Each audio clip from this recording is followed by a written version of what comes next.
Nunca aceptes un viaje cuando el cliente te dice que el contenedor viene sellado y que no debes abrirlo, no porque encuentre algo raro adentro, sino porque puede que descubras algo peor, que hay gente allá afuera que no quiere que lo abras, pero tampoco quiere que te detengas. Y cuando el primero de ellos se acerca a tu ventana y te pregunta en voz baja, ¿sabes para quién estás trabajando?, ya no habrá vuelta atrás. Cuando eres camionero, aprendes rápido que la carretera es como un animal vivo. Escucha, observa y nunca te dice todo lo que sabe. Pero esa noche, en esa ruta interminable hacia el norte, me di cuenta de que no era la carretera la que me estaba mirando. Era la gente que empezó a seguirme. Policías, militares, camionetas sin placas, carros negros con vidrios polarizados, todos actuando como si yo llevara algo que jamás debió salir del lugar donde lo cargaron. Y yo, sin saberlo, ya estaba metido en una carrera que no había pedido correr. Todo empezó con un viaje que acepté porque necesitaba el dinero. Un contenedor sellado, número de serie largo, imposible de memorizar, con un remitente que no reconocía. El pago era bueno, demasiado bueno, y el tipo que me lo contrató no hizo preguntas, ni quiso escuchar las mías. Solo dijo, lo llevas directo, no te detienes, no lo abres, no reportas retrasos. Pensé que era uno de esos encargos raros, donde algún rico manda muebles viejos, una colección privada, o quién sabe qué demonios. Nada ilegal, nada extraño, eso creí. Pero cuando el contenedor quedó enganchado y vi a los operadores ponerse serios, como si hubieran cargado un ataúd maldito, sentí por primera vez un escalofrío. No un miedo normal, un instinto. Ese instinto que te dice, esto no está bien. Pero ya estaba ahí, y tocaron la bocina para que me moviera. Mi viaje empezó en silencio, como cualquier otro. Mi mayor error fue pensar que así terminaría. Salí del puerto poco antes de medianoche. Era uno de esos lugares donde nadie habla demasiado, donde los turnos nocturnos parecen hechos para que nadie haga preguntas. La brisa olía a químicos y agua estancada, y aunque ya había pasado por ahí muchas veces, esa noche se sentía distinto. Los guardias me miraban como si llevara encima una bomba, pero ninguno se atrevía a decirlo. Conduje unos kilómetros y entré a carretera. Un tramo largo, recto, solitario. Prendí el radio para acompañarme, pero incluso la música sonaba extraña, como si la señal viniera de muy lejos. El contenedor detrás de mí no hacía ruido. Era como arrastrar una sombra. El primer retén militar apareció casi una hora después. Normalmente no me detienen más de 2 minutos. Me piden papeles, revisan las luces, me dejan ir. Pero esta vez, cuando el soldado escaneó el número del contenedor, su expresión cambió. Yo vi en sus ojos algo que no había visto antes: miedo. Le hice una seña urgente a otro, que se acercó corriendo con una tablet. Revisaron otra vez el número. El primero miró hacia arriba, me observó fijamente y después me dijo: estaciónate a la derecha, no apagues el motor. Hice lo que me pidió. Vi como 3 soldados más se acercaban sin armas levantadas, pero tensos, como si esperaran de que de un momento para otro algo saliera del contenedor. Uno de ellos, un tipo, joven, apenas mayor que yo cuando empecé a manejar, se acercó a mi ventana y habló casi en un susurro. ¿Sabes para quién estás trabajando? No supe qué responder. Él negó con la cabeza, apretó los labios como arrepentido de haber abierto la boca, y me hizo una señal con la mano. Sigue, no te detengas por nada. Subí la ventanilla lentamente mientras él se alejaba, mirando el contenedor como si fuera un animal durmiendo. Y entonces, sin preguntar nada más, levantaron la barrera. Me dejaron pasar. Pero la forma en que se quedaron mirando, cómo me iba, eso no lo olvidaré jamás. Ninguno regresó a su posición, solo observaron cómo avanzaba, como si esperaran que algo explotara. Seguí mi camino tratando de convencerme de que exageraba.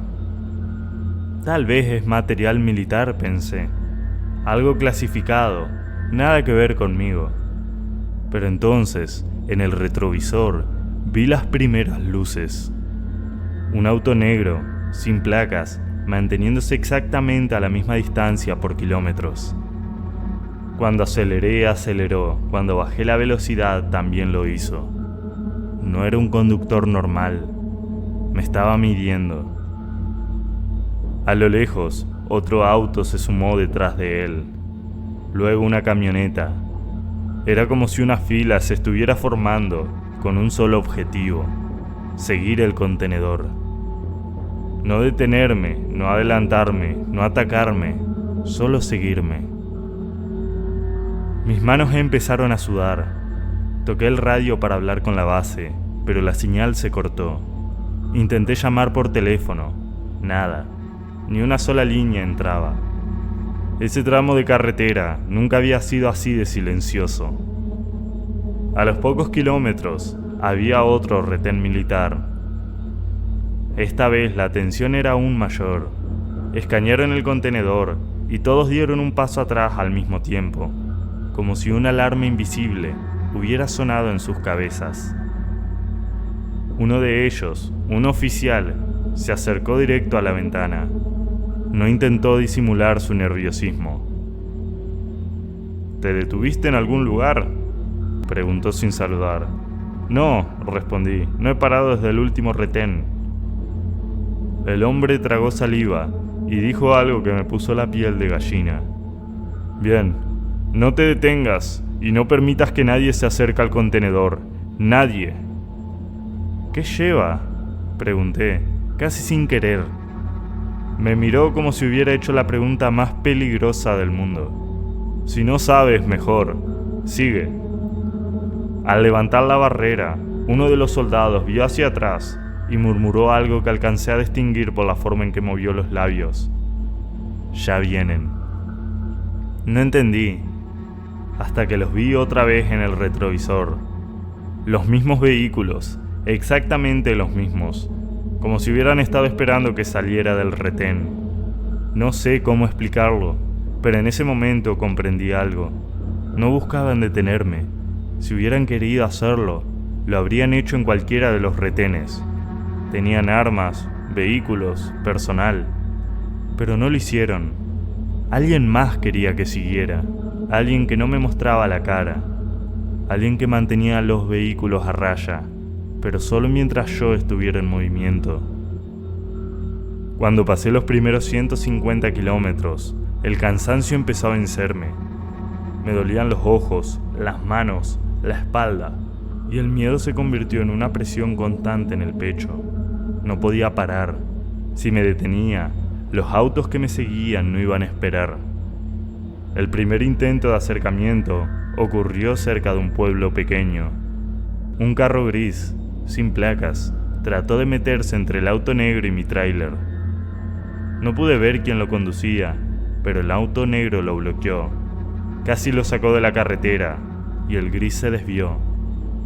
No volvió a aparecer.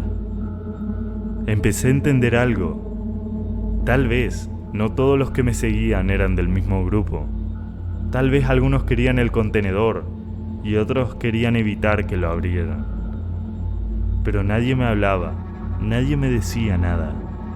Yo solo era el conductor atrapado en medio de algo que iba mucho más arriba de mi nivel.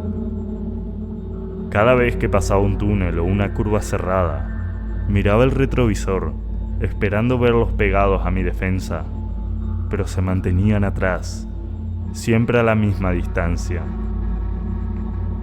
Esa era la parte más enfermiza. No buscaban intimidarme, buscaban controlarme. Llegué a la mitad del trayecto poco antes del amanecer. Las luces naranjas del cielo empezaban a asomarse cuando vi un helicóptero en la distancia. Se movía lento, siguiendo la carretera. No bajaba demasiado, pero estaba ahí, marcando territorio. Tragué saliva.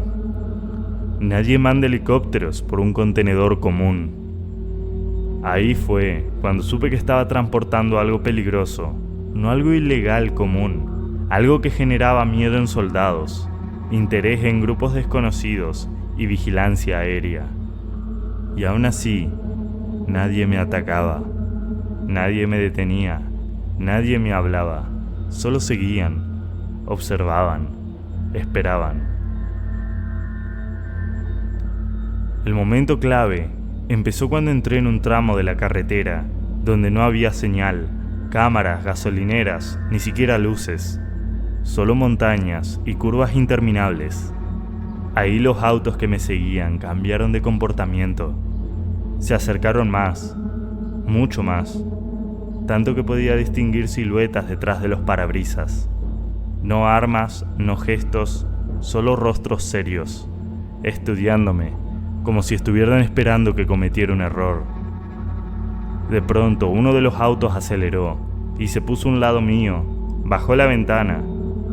El pasajero llevaba un auricular militar y me hizo una señal. Apuntó hacia adelante, luego formó una X con los brazos. Al principio no entendí, pero 3 segundos después sí. Había un tercer grupo, el peor de todos. Una camioneta levantada, con luces LED, venía de frente en carril contrario, y a diferencia de los otros vehículos, esta sí intentaba hacerme daño. Aceleró directo hacia mí. Los autos negros que me seguían reaccionaron de inmediato. Uno se adelantó y chocó de lado a la camioneta, desviándolo en el último segundo. La camioneta se fue contra la barrera de contención y casi cae por la ladera. Ese choque no fue un accidente, fue una advertencia y no fue para mí, fue entre ellos. No estaban peleando por mí, estaban peleando por lo que transportaba. Y yo solo era el idiota al volante. En ese momento me di cuenta de que algo heló mi sangre. No querían que yo supiera qué había en el contenedor, pero tampoco querían que cayera en manos del otro grupo, ni muerto, ni detenido, ni libre, solo en movimiento. Esta comprensión me rompió. Seguí manejando, llorando de impotencia, de miedo, de cansancio, pero no podía detenerme. Ni siquiera sabía a quién llamar. Y sé que suena loco, pero sentía que si hablaba con alguien, incluso eso podría activarse en algún sistema que los alertara. No sabía quiénes eran, no sabía a quién pertenecía el contenedor, no sabía por qué el ejército tenía miedo de él, no sabía por qué me dejaban pasar, quién protegía mi avance o quién quería interceptarme. Solo sabía una cosa: ya no manejaba para entregar un cargamento, manejaba para sobrevivir. Llegué finalmente al destino. Un complejo industrial sin logo, sin ventanas, sin guardias visibles. La entrada tenía cámaras que parecían de grado militar. Cuando me detuve frente a la Pluma, por primera vez en todo el viaje, los vehículos que me seguían se quedaron atrás, como si no te hubieran permitido entrar. Un altavoz se activó. Retrocede hasta la plataforma número 9. No pregunté nada, no dije nada, solo lo hice. Cuando alineé el tráiler y bajé la velocidad, vi algo que me marcó. Una fila de contenedores idénticos, mismos números, mismo color, misma empresa, decenas de ellos. Yo no era el único, y entonces lo escuché. Una voz desde arriba, desde una torre de metal, habló hacia mí. No preguntes, no mires atrás, no vuelvas a aceptar un viaje con ese número de serie. Si alguien te contacta, no respondas. Esto no tiene nada que ver contigo, nunca debió tenerlo. Intenté preguntar quiénes eran, solo respondieron: esto no empezó contigo, y no va a terminar contigo. La Pluma se abrió, me fui, Manejé varios kilómetros hasta que pude respirar sin sentir que alguien me observaba. Decidí detenerme en una gasolinera. Necesitaba agua, aire, lo que fuera. Mientras pagaba, el cajero miró mi ropa sucia, mis manos temblorosas y dijo: «Tú eres el del contenedor, ¿verdad?». Mi cuerpo se congeló. «No te preocupes», continuó. «Ellos siempre mandan a alguien nuevo, nunca repiten conductor». «¿Ellos quiénes?», pregunté. El cajero bajó la mirada. «Nadie que quieras conocer». Y no dijo nada más. Si te gustó esta historia, mira el siguiente video.